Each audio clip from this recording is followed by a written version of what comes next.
नमस्कार दोस्तों, मैं जितेंद्र शर्मा।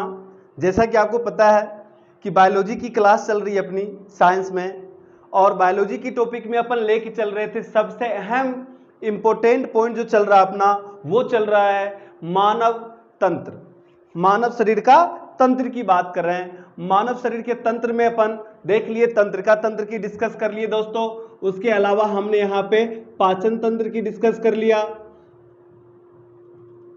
किसका डिस्कस कर लिया? पाचन तंत्र का।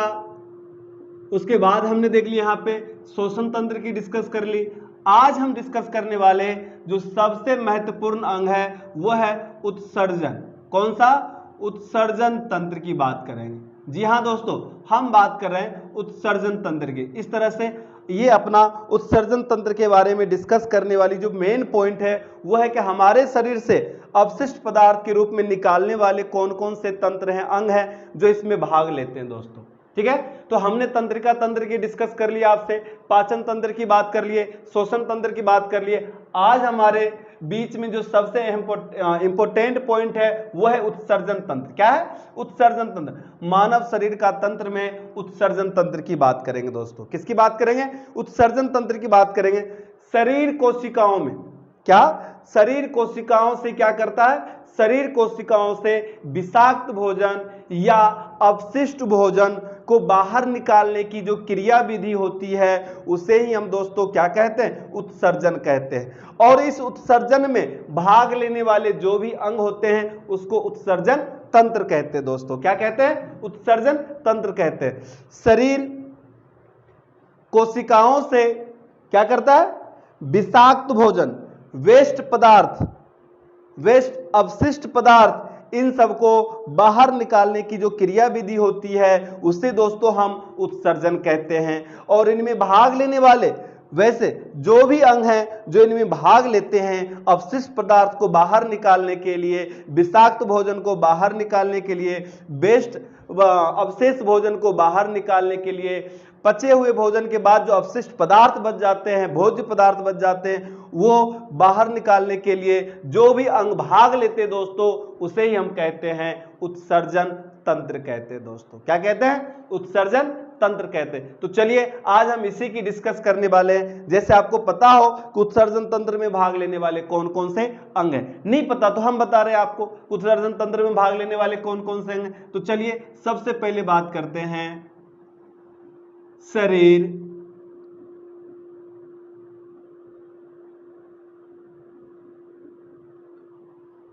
क्या? शरीर कोशिकाओं से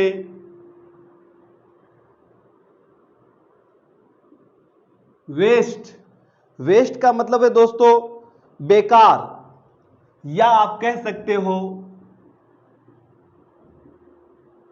विषाक्त पदार्थ को बाहर निकालने की क्रिया विधि उत्सर्जन कहलाता है। क्या कहलाता है दोस्तों? उत्सर्जन कहलाता है। और जो अंग इस क्रिया विधि में भाग लेता है उसे ही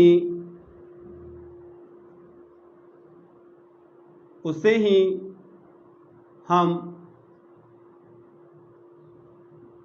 उत्सर्जन तंत्र कहते हैं। उसे ही हम उत्सर्जन तंत्र कहते हैं दोस्तों। क्या कहते हैं? उत्सर्जन तंत्र कहते हैं। तो चलिए यही उत्सर्जन तंत्र की आगे भी हम डिस्कस करते हैं कि उत्सर्जन तंत्र जो होते हैं या उत्सर्जी अंग जो कहलाते हैं वो क्या करते हैं। मैं आपको बता दूं कि जो अपच भोजन होती है, अपच का मतलब क्या? जो पचा हुआ भोजन नहीं की बात करते हैं। अपच भोजन जो होती है, जो भोजन पचने के बाद जो बन जाते हैं, अब वो लगता है नहीं पचने की क्रिया हो रही, उसे अपच भोजन कहते हैं। वो भोज्य पदार्थ विषाक्त का रूप ले लेता है, वो बेस्ट बेकार पदार्थ बन जाते हैं, उनको हमारे शरीर से बाहर निकालना जरूरी है, उनको हमारे शरीर से बाहर निकालना जरूरी है दोस्तों। तो वो बाहर निकालने के लिए जो भी अंग भाग लेते हैं उसी को हम क्या कहते हैं, उत्सर्जी अंग कहते हैं दोस्तों। क्या कहते हैं, उत्सर्जी अंग कहते हैं। सबसे पहले मैं बता दूं, पाचन क्रिया में बताया था कि जटिल भोज्य पदार्थ होता है जिनका हमारे शरीर के अंदर रासायनिक क्रिया के फलस्वरूप वो छोटे छोटे सरलीकृत अणु में टूट जाते हैं। क्या हो जाते हैं, टूट जाते हैं। उपापचय की क्रियाएं होती है। इन सब के बाद जो एक लंबी प्रोसेस होती है, ठीक है ना, लंबी प्रोसेस में अपन देखे थे ग्रसनी, पहले तो मुख द्वार की बात की थे, मुख द्वार के बाद अपन गए थे दांत की बात की, जीभ की बात की, ग्रसनी की बात की, ग्रास नली की बात की। उसके बाद आगे चले तो अपन किसकी बात कर लिए थे, अमाशय की बात कर लिया था, अग्नाशय की बात कर लिया था, यकृत की बात कर ली थी, छोटी आंत की बात कर ली थी और बड़ी आंत की बात कर ली थी। पाचन क्रिया में अपन ने बात किया था कि नहीं किया था, पाचन तंत्र में सारे अंग भाग लेते हैं कि नहीं लेते हैं। उनके बाद अब जो अवशिष्ट पदार्थ बचता है उसको बाहर कौन निकाले, तो जो अंग अब बाहर निकालने में अपना क्या महत्वपूर्ण रोल अदा करता है दोस्तों, उसे क्या कहते हैं अपन, उत्सर्जन तंत्र या उत्सर्जी अंग कहते हैं दोस्तों। तो चलिए आज हम उसी की डिस्कस करने वाले हैं, जो अवशिष्ट भोज्य पदार्थ उसको बाहर निकालने में जो मदद करता है वो कौन कौन सा है। तो मनुष्य में जो उत्सर्जन अंग है या उत्सर्जन तंत्र है वो कौन कौन से है, चलिए एक एक करके डिस्कस करते हैं। सबसे पहले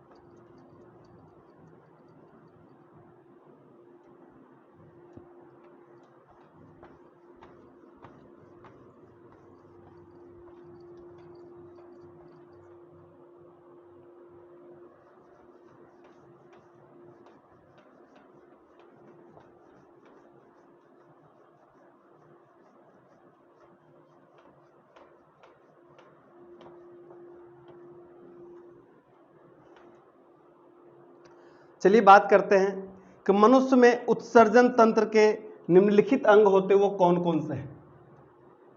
उत्सर्जन तंत्र मनुष्य में उत्सर्जन तंत्र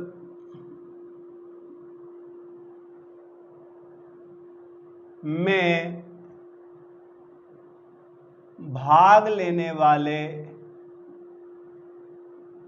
निम्नलिखित अंग है। निम्नलिखित अंग है।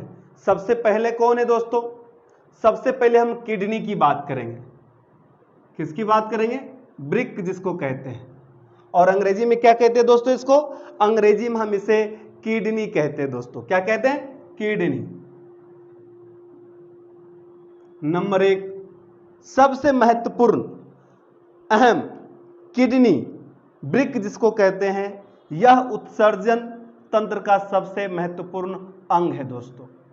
उत्सर्जन तंत्र का सबसे महत्वपूर्ण अंग माना जाए वो कौन है, किडनी है दोस्तों। उसके बाद दूसरा जिसके बारे में अपन पढ़ चुके हैं, दूसरा जो है पॉइंट अंग वो है फेफड़ा, जिसको अपन लंग्स कहते हैं दोस्तों। अब तीसरा कौन है दोस्तों जो उत्सर्जन तंत्र में भाग लेता है दोस्तों, स्किन जिसको त्वचा कहते हैं, स्किन। इसके अतिरिक्त एक और अहम पॉइंट है, अंग है जो मनुष्य में उत्सर्जन तंत्र में भाग लेता है दोस्तों, वो कौन है, लीवर। कौन है, लीवर, जिसको यकृत कहते हैं। इसकी भी डिस्कस हम दोस्तों पिछले प्रीवियस क्लास में कर चुके हैं दोस्तों। किसकी डिस्कस कर चुके हैं, लीवर के। इसके अलावा जो लास्ट आता है, जो और भी सबसे अहम महत्वपूर्ण मांगा जाता है, वो है बड़ी आंत। कौन सा, बड़ी, जिसको कहते हैं बिग इंटेस्टाइन। बिग इंटेस्टाइन क्या कहते हैं, बिग इंटेस्टाइन कहते हैं दोस्तों। तो ये 5 ऐसे महत्वपूर्ण अंग है जो मिलकर क्या बनाते हैं, उत्सर्जी अंग बनाते हैं दोस्तों। क्या बनाते हैं, उत्सर्जी तंत्र या अंग का निर्माण होता है दोस्तों। ठीक है ना, अंग तो है ही, उत्सर्जन तंत्र, उत्सर्जी तंत्र की बात है, उत्सर्जी तंत्र है, ठीक है ना। वृक्क, किडनी, त्वचा, यकृत, जिसमें हम फेफड़ा का डिस्कस कर चुके, लिवर का डिस्कस कर चुके। हम बात करेंगे यहाँ पे जो सबसे महत्वपूर्ण है वो है वृक्क की बात करेंगे, जिसे अपन क्या कहते हैं दोस्तों, किडनी कहते हैं। क्या कहते हैं, किडनी। हम इसी किडनी की डिस्कस करेंगे, इसी किडनी की डिस्कस करेंगे दोस्तों। किडनी स्पेलिंग थोड़ा सा गलत हो गया दोस्तों, किडनी ऐसे होना चाहिए, इसके लिए माफी चाहता हूं मैं, ध्यान नहीं रहा मुझे, किडनी, ठीक है ना। अब एक एक करके डिस्कस करेंगे। सबसे पहले समझेंगे किडनी के बारे में। मनुष्य एवं जितने भी अन्य स्तनधारी प्राणी होते हैं उनमें मुख्य उत्सर्जी अंग जो होता है दोस्तों वो होता है अपना क्या, वृक्क, किडनी। यह मनुष्य में और अन्य स्तनधारियों प्राणियों में जो होता है यह एक जोड़ा पाया जाता है दोस्तों। कितने जोड़ा पाया जाता है, एक जोड़ा पाया जाता है दोस्तों। कौन सा अंग, किडनी की बात कर रहे हैं, जो रुधिर परिसंचरण से, किससे, रुधिर परिसंचरण से उत्सर्जी पदार्थों को हटाने और साथ ही साथ रुधिर में लाभदायक तत्वों को शामिल करने के लिए या बनाए रखने के लिए भली भांति रूप से, अनुकूलित रूप से, संतुलित रूप से कार्य करने का जो काम करता है या जो कार्य संपादित करवाता है वो क्या कहलाता दोस्तों, किडनी कहलाता है। क्या कहलाता, किडनी कहलाता है, वृक्क कहलाता दोस्तों। चलिए अब हम डिस्कस कर रहे हैं किडनी के बारे में, वो विस्तृत अध्ययन करते हैं।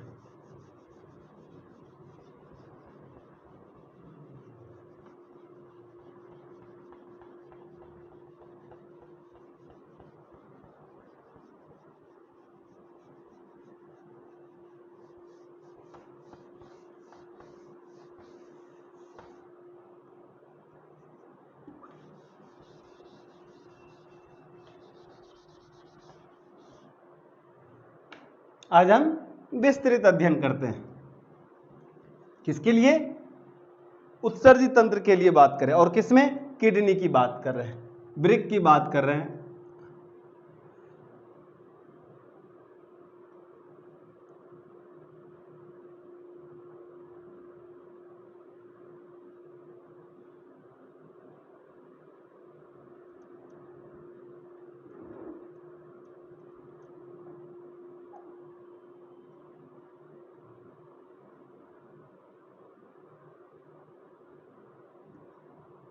किडनी का निर्माण कर रहे हैं दोस्तों, किडनी का डायग्राम बना रहे हैं ताकि आप आसानी से समझ सकते हो कि क्या है, ठीक है ना।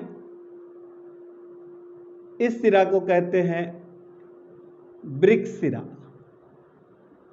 क्या कहते हैं दोस्तों, वृक्क सिरा कहते हैं इसे, और इसे कहते हैं धमनी शिरा। क्या कहते हैं दोस्तों, धमनी सिरा, या वृक्क धमनी भी कह सकते हो। क्या कह सकते हो, वृक्क धमनी भी कह सकते हो।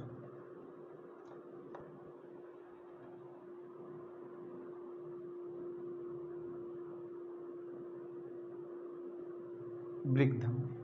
अब आपसे क्या कहा मैंने कि मनुष्य हो या अन्य स्तनधारी प्राणी होते हैं उनमें मुख्य उत्सर्जी अंग जो होते हैं वो एक जोड़ा क्या होता है, वृक्क होता है दोस्तों। क्या होता है, एक जोड़ा वृक्क होता है। अब ये वृक्क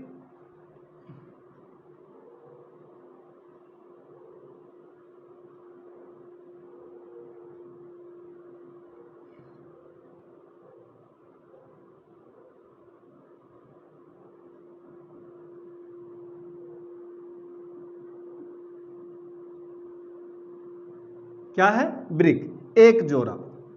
देखो दोनों साइड से बना दिया अपन, इसे हम क्या कहते हैं, वृक्क कहते हैं। क्या कहते हैं दोस्तों, वृक्क। अब हम सबसे पहले बात कर रहे थे वृक्क के बारे में, तो वृक्क के लिए बात कर लेते हैं कि मनुष्य में या अन्य स्तनधारियों प्राणियों में मुख्य उत्सर्जी या मुख्य उत्सर्जन अंग एक जोड़ा वृक्क होता है। क्या होता है? वृक्क होता है, जो रुधिर परिसंचरण से उत्सर्जन पदार्थों को हटाने का कार्य करता है। साथ ही साथ दोस्तों रुधिर में लाभदायक तत्व जो होता है उनको बनाए रखने के लिए भी ये कार्य करता है। कौन कौन? वृक्क। अब हम बात करेंगे इस वृक्क की आकार कैसी होती दोस्तों। ये किसके जैसे देखते हैं? वृक्क जो होता है दोस्तों उस सेम के बीज के आकार जैसा होता है। सेम के बीज के आकार जैसा होता है दोस्तों। सेम के बीज के आकार जैसा होता है दोस्तों। सेम जो सब्जी होती है, जिसकी सब्जी बनती है, उसी की बात कर रहे हैं अपन। वृक्क की जो आकार होती है वो कैसी होती है दोस्तों? सेम के बीज के आकार की तरह होती है। और ये कहां होती है? तो यह जो होती है दोस्तों उदर गुहा में पीठ की ओर, उदर गुहा में पीठ की ओर कमर के क्षेत्र में। कहां? कमर के क्षेत्र में कशेरुक दंड जिसको कहते हैं, कशेरुक दंड के दोनों ओर एक एक वृक्क स्थित होता है दोस्तों। कहां होता है? तो मनुष्य स्तनधारी प्राणियों के अंदर जो होती है यह उदर गुहा में पीठ की ओर, किधर? पीठ की ओर कमर के क्षेत्र में कशेरुक दंड के दोनों ओर एक एक वृक्क स्थित होता दोस्तों। क्या? एक एक वृक्क स्थित होता, जो अपन बता देखेंगे दोनों ओर। अब आपसे यह पूछा जाता है दोस्तों, पेपर में जाता है कि जो वृक्क के चारों ओर जो एक झिल्ली पाई जाती है वो झिल्ली का नाम क्या होता है दोस्तों? तो कशेरुक दंड के दोनों ओर एक एक वृक्क होती है और उसके ऊपर एक जो झिल्ली पाई जाती है दोस्तों, उस झिल्ली का नाम क्या होता है? चारों तरफ से झिल्ली घिरा होता है, आवरण जो होती है वो आवरण का नाम क्या है? जिस झिल्ली से घिरा होता है उस झिल्ली का नाम क्या होता है दोस्तों? उसको कहते हैं पेरिटोनियम। क्या कहते हैं दोस्तों? पेरिटोनियम झिल्ली, पेरिटोनियम झिल्ली, इनके आवरण से यह घिरा होता है। ठीक है ना? उदर गुहा में पीठ की ओर कमर के क्षेत्र में कशेरुक दंड के दोनों ओर एक एक वृक्क स्थित होते हैं और ये वृक्क के चारों ओर एक झिल्ली होता है, एक आवरण होता है, जिस आवरण को दोस्तों जो झिल्ली से जो घिरा होता है अपना वृक्क, उसे कहते हैं क्या? पेरिटोनियम। पेरिटोनियम क्या कहते हैं दोस्तों? पेरिटोनियम कहते हैं। इस नामक झिल्ली से घिरा होता दोस्तों। अब अपने से पूछा जाए इस मनुष्य में इस वृक्क की लंबाई चौड़ाई क्या होता है दोस्तों? ठीक है ना? इसकी लंबाई चौड़ाई क्या होता है दोस्तों? तो आपको बताना इसकी लंबाई चौड़ाई क्या होती, व्यास कितनी होती। वयस्क में, वयस्क मतलब होता है कि एक बाल अवस्था से ऊपर की बात करते हैं। वयस्क में, वयस्क मनुष्य की बात कर लेते हैं, वयस्क की बात में तो कंफ्यूजन हो जाएगी अपनी। वयस्क मनुष्य में, किसमें? वयस्क मनुष्य में प्रत्येक वृक्क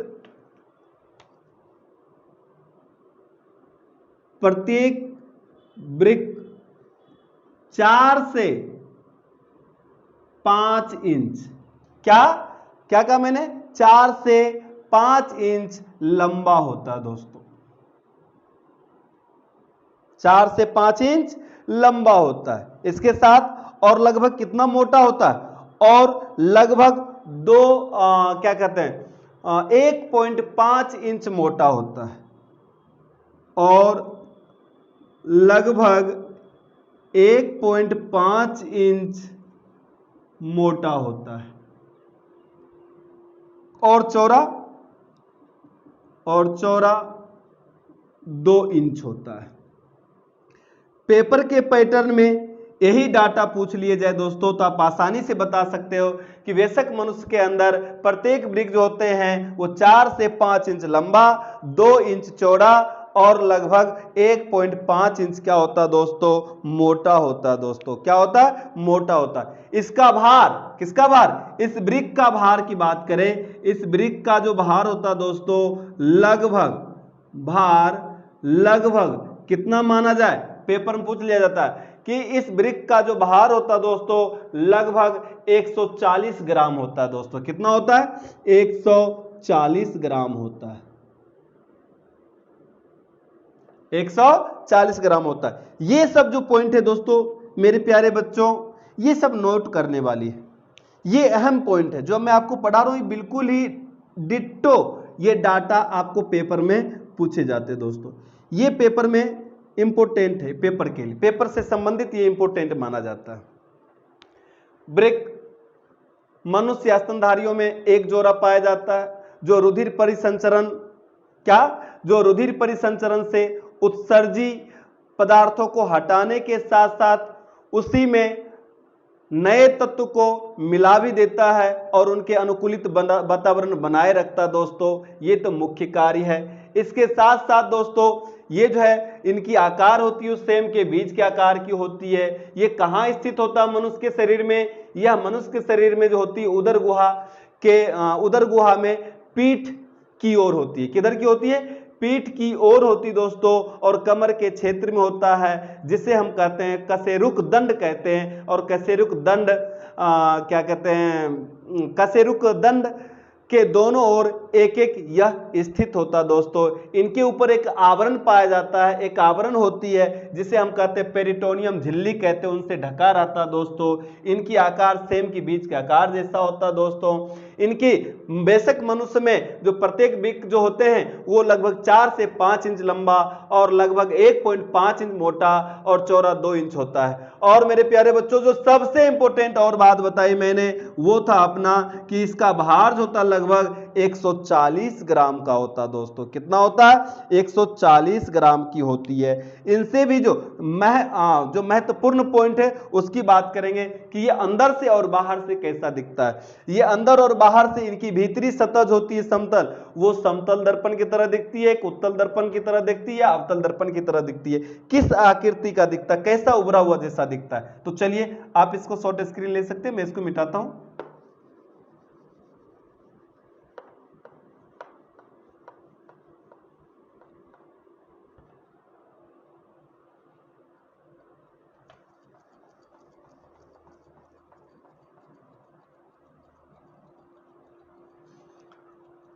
अब इनकी हम और भी गहराई से अध्ययन करेंगे दोस्तों, क्योंकि क्वेश्चन कहां से किस प्रकार से पूछ लिया जाए, प्रत्येक डिपार्टमेंटल में की पूछने के तरीके बिल्कुल बेसिक ही होता है। लेकिन हम समझते को मेरे से क्वेश्चन ज्यादा भाष पूछ रहा है, नहीं, ऐसा नहीं है। क्वेश्चन सही पूछ रहा, नॉलेज हमें नहीं है बेसिक इनके बारे में। इतना ही क्षेत्र को मैंने अभी मिटाया, इसी क्षेत्र में अपन बात करेंगे।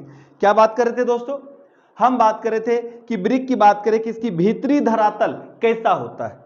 किसकी, वृक्क की भीतरी धरातल कैसा होता है। तो इसकी जो भीतरी धरातल होता है दोस्तों, किसकी, किडनी की जो भीतरी धरातल होता है दोस्तों वो बिल्कुल आपको कैसा दिखेगा, अवतल होता है दोस्तों। कैसा होता है, अवतल। भीतरी धरातल अवतल होता तथा बाहरी धरातल,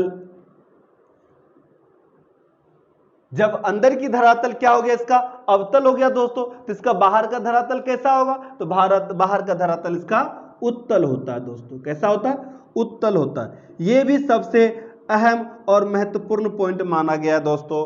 पूछ लिया जाता है कि वृक्क का भीतरी धरातल होता है वो कैसा दिखता है, वो बिल्कुल अवतल लेंस की तरह दिखता है, अवतल दर्पण की तरह दिखता है। और इसका बाहरी धरातल कैसा दिखता है दोस्तों, ये उत्तल दर्पण की तरह, उत्तल लेंस की तरह दिखता है दोस्तों।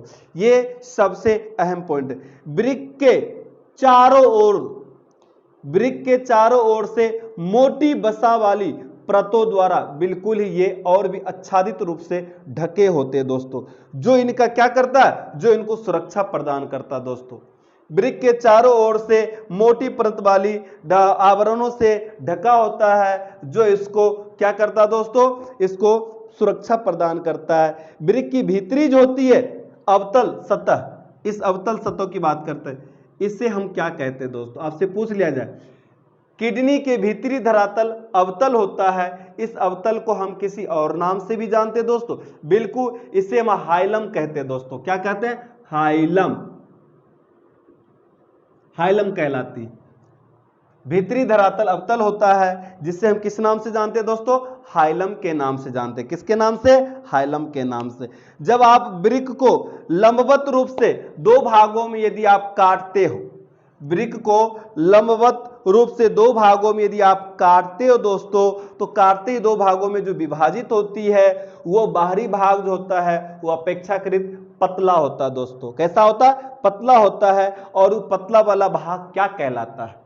यदि इसको हम लंबवत रूप से दो भागों में काट दे दोस्तों, लंबवत रूप से दो भागों में काट देते हैं, और जो पतला वाला भाग होता है उसे हम क्या कहते हैं, यदि पूछ लिया जाए तो आप बता सकते हो कि गुरुजी लंबवत, वृक्क को लंबवत काटने पर यह दो भागों में विभाजित हो जाती है। और जो विभाजित हो जाती है तो बाहरी भाग जो होता है अपेक्षाकृत कैसा होता है दोस्तों, वो बाहरी भाग जो होता है अपेक्षाकृत पतला होता है, जिसको हम कॉर्टेक्स कहते हैं दोस्तों। क्या कहते हैं, कॉर्टेक्स कहते हैं, कॉर्टेक्स कहते हैं दोस्तों। यहां बिल्कुल ये सबसे इंपॉर्टेंट है पेपर से संबंधित, ये तो आती ही आती पेपर में दोस्तों। जबकि भीतरी भाग होता है वो 2/3 मोटा होता है, इसकी भीतरी भाग होता है दोस्तों वो 2/3 मोटा होता है। और इस मोटे वाले भाग को क्या कहते हैं, हाँ 2/3 मोटा होता है। बाहरी वाली भाग जो अपेक्षाकृत पतला होता है, जब इसको लंबवत काटते दोस्तों तो इसको हम कॉर्टेक्स कहते हैं। किडनी की बात चल रही है, सबसे इंपॉर्टेंट है किडनी। किडनी खराब हो गए तो समझ जाओ कि आधा जिंदगी आपकी बर्बाद हो गई, उसी की डिस्कस कर रहे पर। इसको समझना बहुत ही सिंपल है और नहीं समझोगे तो बहुत ही कठिन है दोस्तों, इसलिए एक एक पॉइंट लेके चल रहा हूं। यदि किडनी को दो भागों में यदि लंबवत रूप से यदि काट देते हैं, विभाजित हो जाता है दो भाग में, तो बाहरी वाली भाग जो अपेक्षाकृत पतला होता है, जिसको हम कॉर्टेक्स कहते हैं। और अंदर वाली भाग जो होता है वो लगभग 2/3 मोटा होता है, और उस मोटे हुए भाग को कहते हैं मेडुला। क्या कहते हैं दोस्तों, मेडुला। जी हाँ, इसको हम मेडुला कहते हैं दोस्तों। क्या कहते हैं, मेडुला, मेडुला कहते हैं दोस्तों। अब हम आगे की ओर बढ़ते हैं दोस्तों, इसको मिटा लेते हैं। यहां तक आप शॉर्ट स्क्रीन ले लो, फिर हम इसको मिटाते हैं दोस्तों।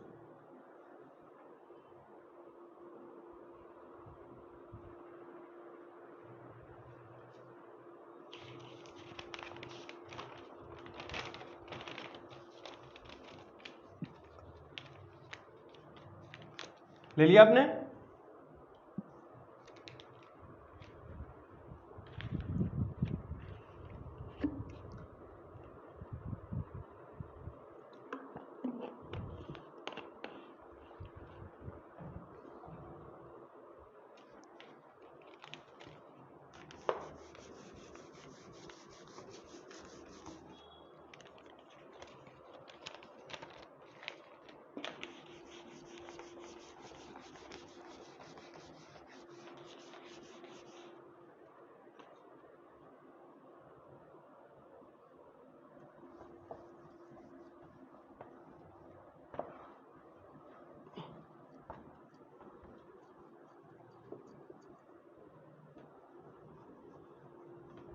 मिटाने में थोड़ा सा प्रॉब्लम आ रहा है, इंक शायद गलत है।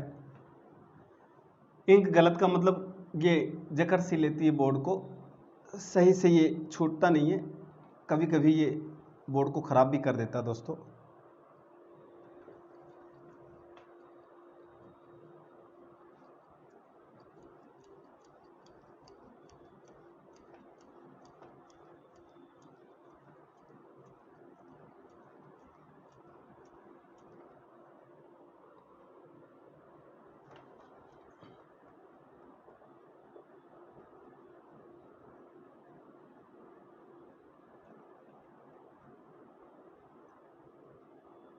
थोड़ा सा टाइम लगेगा, 2-4 मिनट की बात हो सकती है दोस्तों। मिटा लेते बोर्ड को अच्छी तरह से।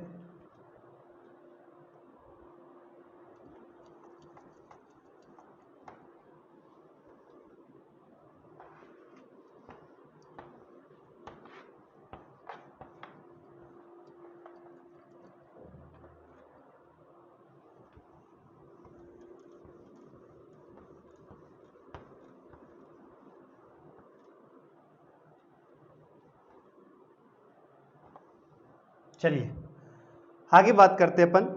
ब्रिक की ओर चल रहे थे दोस्तों।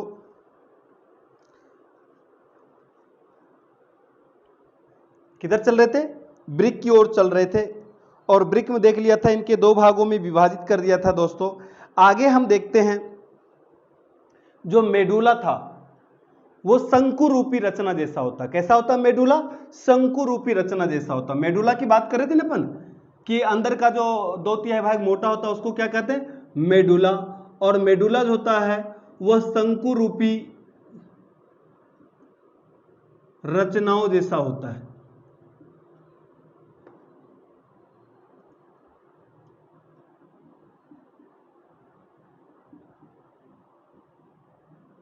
जैसा होता है मेडुला। कैसा होता है दोस्तों? शंकु रूपी। अब इसमें भरा क्या रहता है? मेडुला शंकु रूपी रचनाओं से भरा तो होता है दोस्तों, जिन्हें आप क्या कहोगे?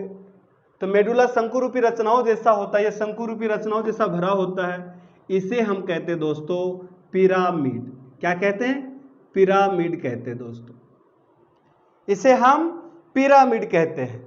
सभी पिरामिडों एक थैलीनुमा गुहा में दिष्ट रहता है दोस्तों। क्या रहता है? दिष्ट, यानी डायरेक्टेड रहता है। सभी ये पिरामिड जितने वो सभी थैलीनुमा गुहा में दिष्ट रहता है दोस्तों। अब इसके बाद जो बताऊंगा वो सबसे महत्वपूर्ण पॉइंट है कि यह गुहा ब्रिक के भीतरी अवतल धरातल पे ही स्थित होता है दोस्तों। कहां स्थित होता है? यह गुहा जो है भीतरी धरातल पर, अवतल पर ही स्थित होता है। जैसे आपने कहा था कि 2/3 मोटा होता अंदर का भाग। अब अंदर का भाग तो उसको मेडुला।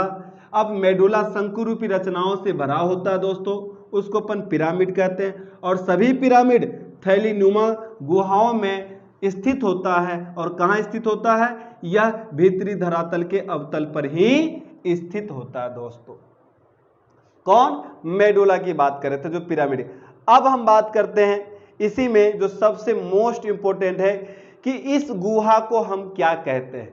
जब जहां पे स्थित होता है पिरामिड, सभी पिरामिड थैलीनुमा गुहा में स्थित होता है, उस गुहा को हम क्या कहते हैं? भीतरी धरातल अवतल पर जब गुहा पर स्थित होता है उस गुहा को क्या कहते हैं दोस्तों? इसे हम कहते हैं दोस्तों ब्रिक पेलिवस कहते हैं दोस्तों। क्या कहते हैं? ब्रिक पेलिवस कहते हैं दोस्तों। किडनी का पेलिवस कहते हैं। क्या कहते हैं? ब्रिक पेलिवस कहते हैं दोस्तों। ब्रिक पेलिवस से एक लंबी तथा सक्री यानी संकीर्ण सक्री वाहिनी निकलती है। इसी ब्रिक पेलिवस से लंबी सक्री क्या निकलती है? वाहिनी निकलती है दोस्तों। क्या वाहिनी निकलती है, जिसे आप क्या कहते हो? मूत्र वाहिनी कहते हो दोस्तों। क्या कहते हो? मूत्र वाहिनी कहते हो। चलिए इसको हम और अच्छी तरह से समझ लेते हैं डायग्राम के माध्यम से। अभी अपन ने डायग्राम बनाया था दोस्तों। डायग्राम में अपन ने देखे थे, क्या देखे थे? कि यह एक जोड़ा सेम के आकार की तरह होती है। अब यहां अंदर की भाग की बात, अंदर की भाग जहां पे मेडुला की बात करें, अंदर के भाग से एक सकरी और लंबी, इससे भी एक सकरी और लंबी, एक सक्रिय और लंबी वाहिनी निकलती है। क्या निकलती है? वाहिनी निकलती है, जिसे हम मूत्र वाहिनी कहते हैं दोस्तों। क्या कहते हैं? जिसे हम मूत्र वाहिनी कहते हैं।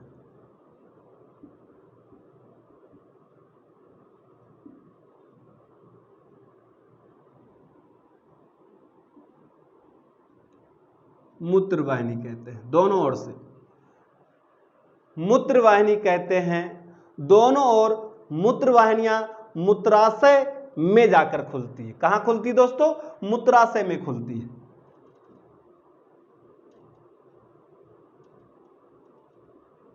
मूत्राशय में खुलती है। कहां खुलती है? मूत्राशय में खुलती है। और ये क्या है दोस्तों? यह है मूत्र मार्ग। क्या है? मूत्र मार्ग। तो जो आपने अंदर में बात किया था, जब इसको जैसे ही हम किडनी को दो भागों में लंबवत काट देते हैं, विभाजित कर देते हैं, दो भाग में विभाजित हो जाता है। बाहरी वाला भाग जो होता है अपेक्षाकृत पतला होता है, जिसको कॉर्टेक्स कहते हैं, और अंदर का भाग जो होता है वो 2/3 मोटा होता है दोस्तों, उसको मेडुला कहते हैं। मेडुला जो होता है दोस्तों शंकुरूपी रचनाओं से भरा होता है, और जिसे हम क्या कहते हैं? पिरामिड कहते हैं। और पिरामिड जो अंदर में जो होती है एक गुहा में स्थित होती है, उस गुहा को दोस्तों हम ब्रिक पेलिवस कहते हैं। और ब्रिक पेलिवस से क्या निकलता है? एक लंबी सकरी जो वाहिनी निकलती दोस्तों, जिसको मूत्र वाहिनी कहते हैं। ये लंबी सकरी मूत्र वाहिनी जो नली जो वाहिनी होती है वो डायरेक्ट कहां खुलता है दोस्तों? मूत्राशय में जाकर खुलता है दोस्तों। कहां जाकर खुलता है? मूत्राशय में जाकर खुलता है। दोनों ओर के मूत्राशय में खुलता है। प्रत्येक वृक्क से लगभग कितने? इस प्रत्येक वृक्क से, प्रत्येक किडनी से लगभग, प्रत्येक किडनी से लगभग, प्रत्येक किडनी से लगभग, देखो मैं क्या बना रहा हूं, छोटी छोटी नलिकाएं बना रहा हूं। प्रत्येक वृक्क से, प्रत्येक किडनी से लगभग 1,30,000 छोटे छोटे आपके क्या कहते हैं? नलिकाएं होती है एक वृक्क में। एक वृक्क में लगभग 1,30,000 छोटे छोटे क्या होती है? क्या होती है? सूक्ष्म छोटे छोटे नलिकाएं होते हैं, माइक्रोट्यूबुलस कहते हैं, जिन्हें हम क्या कहते हैं दोस्तों? ये माइक्रोट्यूबुलस जो 1,30,000 संख्या में होती है, इसे हम दोस्तों कहते हैं नेफ्रॉन। क्या कहते हैं दोस्तों? नेफ्रॉन कहते हैं। इसे हम क्या कहते हैं? नेफ्रॉन कहते हैं दोस्तों। इनकी संख्या प्रत्येक विकृ में कितने माना गया? 1,30,000 संख्या होती दोस्तों। जो छोटे छोटे जो क्या कहते हैं नलिकाएं होती है, ठीक है ना, उस नलिकाओं को हम क्या कहते हैं? हम नेफ्रॉन कहते हैं।